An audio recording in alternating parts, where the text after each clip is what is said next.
আর যেন কোনো বাবাকে তার জঙ্গি ছেলের জন্য মাথা নত করতে না হয়, আর যেন কোনো শোলাকিয়া কোনো হোলি আর্টিজানের মতো ঘটনা না ঘটে। প্রতি বছর কমি মাদ্রাসা থেকে যে 14 লক্ষ শিক্ষার্থী পড়াশোনা করে বের হয়, তাদের ডিগ্রিটা আসলে কোন মানে সেটি কিন্তু এতদিন পর্যন্ত নিশ্চিত ছিল না। আমরা চলমান বিশ্ব দেখি শান্তিতে নোবেল বিজয়ী একজন মায়ানমার আং সান সুচির মাধ্যমে কিভাবে সহিংস উগ্রবাদের লালনা মদত দিয়ে যাওয়া হচ্ছে। আমরা দেখতে পাই সিরিয়াল বাশার আসাদের মাধ্যমে কিভাবে উগ্রবাদের প্রশ্রয় দেওয়া হচ্ছে।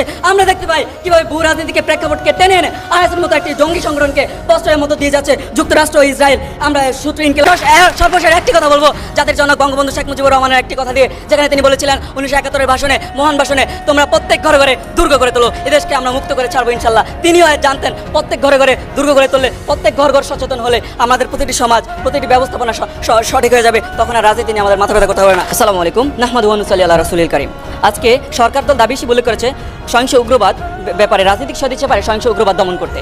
এই যুক্তিতে তিনি যে সংজ্ঞান করেছেন, সেই সংজ্ঞানে তিনি দুইটি স্পষ্ট ভুল করেছেন। তার মধ্যে প্রথম হচ্ছে তিনি দমন করা বলতে তিনি এখানে বলেছেন নিয়ন্ত্রণ করা, যেখানে দমন করা বলতে নিয়ন্ত্রণ করা কোন অভিধানে রয়েছে তিনি আজকে সংসদে ব্যক্ত করে যাবেন। এবং তার পাশাপাশি তিনি রাজনৈতিক সদিচ্ছায় পারে সহিংস উগ্রবাদ দমন করতে।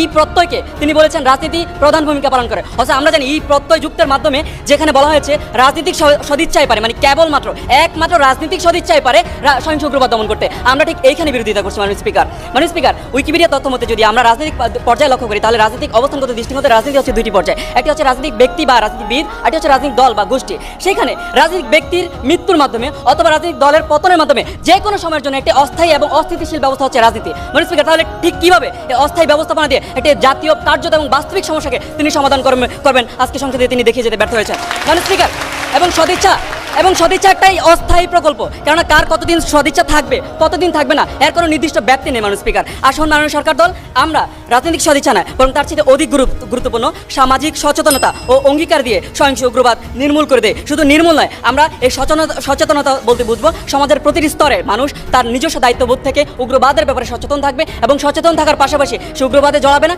এবং এরকম কোনো কর্মকাণ্ড দেখলে সে নিজে সে ব্যাপারে কোনো পদক্ষেপ নিতে চেষ্টা করবে। মাননীয় স্পিকার, আমরা যদি সম্প্রতি পদ্মা সেতুর বিষয়কে লক্ষ্য করি, মাথা কাটার গুজবকে কেন্দ্র করে বেশ কিছু জায়গায় হতাহতের ঘটনা দেখতে পাই। অথচ সেতু মন্ত্রণালয় একটি বিজ্ঞপ্তি প্রকাশ করেছে, যে বিজ্ঞপ্তিতে বলা হয়েছে এটি একটি গুজব, একটি মিথ্যা, একটি বানোয়াট। তারপরে এই বিজ্ঞপ্তির পরেও আমরা দেখতে পাই এই ঘটনার বিজ্ঞপ্তিটা হয়েছে 9 জুলাই এই মাসের, অথচ 16 জুলাই আমরা দেখতে পাই হাটহাজারিতে 3 ব্যক্তিকে পিটিয়ে মারধর করেছে। আমরা দেখতে পাই চাঁদপুরে প্রতিবন্ধীকে পিটিয়ে গণপিটুনি দেওয়া হয়েছে। আমরা দেখতে পাই ব্যাগের মধ্যে শিশুর কাটা মাথা পাওয়ার কারণে তাকে গণপিটুনি দিয়ে হত্যা করা হয়েছে। সেই ঘটনা ঘটেছে নেত্রকোনায়, বাংলাদেশ প্রতিদিনের ঘটনা। মাননীয় স্পিকার, তাহলে এই যে রাজনৈতিক সদিচ্ছার বহিঃপ্রকাশ হিসেবে একটি বিজ্ঞপ্তি জারি করার পরেও, রাজনৈতিক ব্যক্তিরা সৎ থাকার পরেও আমরা কেন এই সমস্ত সহিংস উগ্রবাদমূলক ঘটনাগুলো দেখতে পাই? মাননীয় স্পিকার, আমরা যদি বর্তমান অবস্থা দেখতে পাই, আমরা চলমান বিশ্ব দেখি শান্তিতে নোবেল বিজয়ী একজন মায়ানমার আং সান সুচির মাধ্যমে কিভাবে সহিংস উগ্রবাদের লালনা মদত দিয়ে যাওয়া হচ্ছে। আমরা দেখতে পাই সিরিয়াল বাশার আসাদের মাধ্যমে কিভাবে উগ্রবাদের প্রশ্রয় দেওয়া হচ্ছে। আমরা দেখতে পাই কিভাবে ভূ রাজনীতিকে প্রেক্ষাপটকে টেনে এনে আইএসের মতো একটি জঙ্গি সংগঠনকে প্রশ্রয়ের মতো দিয়ে যাচ্ছে যুক্তরাষ্ট্র ও ইসরায়েল। এখানে শেষ নয় ভিউয়ার্স, এখনো রক্ত গরম করার মতো বক্তব্য বাকি আছে। জাস্ট ভিডিওটি স্কিপ না করে ফুললি আপনারা দেখতে থাকুন। আমরা সূত্র ইনকিলাব। মাননীয় স্পিকার, 1952-তে কোনো রাজনৈতিক পৃষ্ঠপোষকতা নয়, বরং সামাজিক সচেতনতা এবং ছাত্র দলের অগ্রগণ্য ভূমিকার কারণে আমরা ভাষাকে স্বাধীন করেছি। ধন্যবাদ। মাননীয় স্পিকার, আমি সর্বশেষ একটি কথা বলবো, জাতির জনক বঙ্গবন্ধু শেখ মুজিবুর রহমানের একটি কথা দিয়ে, যেখানে তিনি বলেছিলেন 1971 ভাষণে, মহান ভাষণে, তোমরা প্রত্যেক ঘরে ঘরে দুর্গ করে তোলো, এদেশকে আমরা মুক্ত করে ছাড়বো ইনশাল্লাহ। তিনিও জানতেন প্রত্যেক ঘরে ঘরে দুর্গ করে তুললে, প্রত্যেক ঘর ঘর সচেতন হলে আমাদের প্রতিটি সমাজ, প্রতিটি ব্যবস্থাপনা সঠিক হয়ে যাবে, তখন আর রাজনীতি নিয়ে আমাদের মাথা ব্যথা করতে হবে না। ধন্যবাদ মাননীয় স্পিকার। আজকের এই ছায়া সংসদে কোনোভাবে এই দাবিটি যাতে গৃহীত না হয়। অগ্নিছড়া বক্তব্য কাহাকে বলে মাদ্রাসা ছাত্ররা দেখিয়ে দিয়েছে। এখন আমরা দেখবো যে কলেজ ছাত্রীরা এর জবাবে উল্টা দিবে, উল্টো ভাবে কিভাবে হুঙ্কার দেয়। জাস্ট ভিডিও স্কিপ না করে ফুললি আপনারা দেখতে থাকুন। এবং আইন শৃঙ্খলা বাহিনীর দৃঢ় পদক্ষেপে বেকারি ফ্লোরের রক্তের দাগ মুছে গেলেও মুছে যায়নি জঙ্গি রোহানের বাবার ক্ষতের দাগ। ছেলেকে নিয়ে গড়ে তোলা তিল তিল করে সকল স্বপ্নকে রেখে আসতে হয়েছে লাশের হিমঘরে। আর জঙ্গির পিতা হিসেবে নিজেকে ব্যর্থ বাবা হিসেবে গণ্য করে সমগ্র জাতির কাছে ক্ষমা চাইতে হয়েছে বারবার।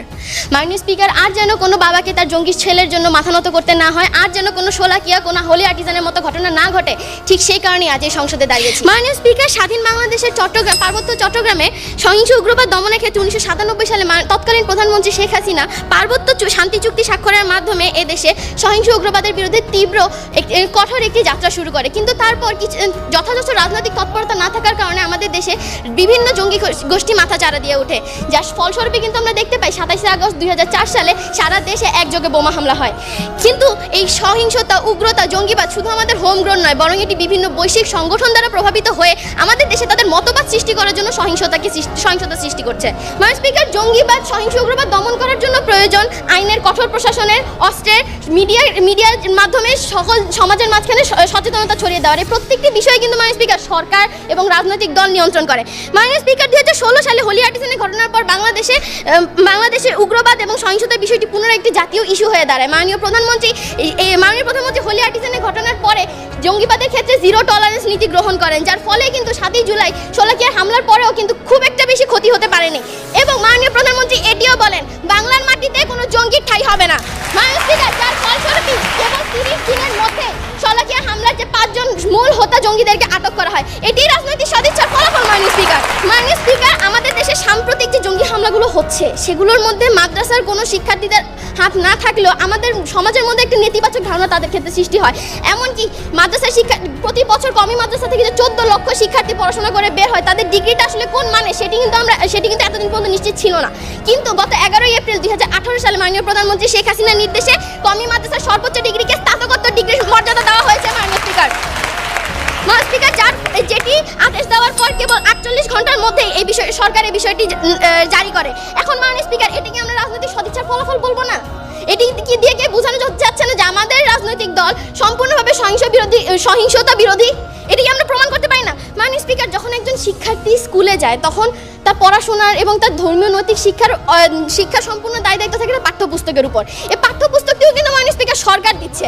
মাননীয় স্পিকার, কোনো বিশ্ববিদ্যালয়ের শিক্ষার্থী যাতে কোনো ক্লাস ফাঁকি দিয়ে বা অন্য কোনোভাবে সহিংসতা উগ্রবাদের সাথে জড়িয়ে না পড়তে পারে, সেই জন্য কোনো শিক্ষার্থী শিক্ষা প্রতিষ্ঠানে 90 দিনের বেশি অনুপস্থিত থাকলে তাকে সেটির খবর যেন স্বরাষ্ট্র মন্ত্রণালয়ে সরাসরি দেওয়া হয়, সেটিরও নির্দেশ জারি করেছেন আমাদের স্বরাষ্ট্রমন্ত্রী। মাননীয় স্পিকার, এটি কি রাজনৈতিক সদিচ্ছা নয়?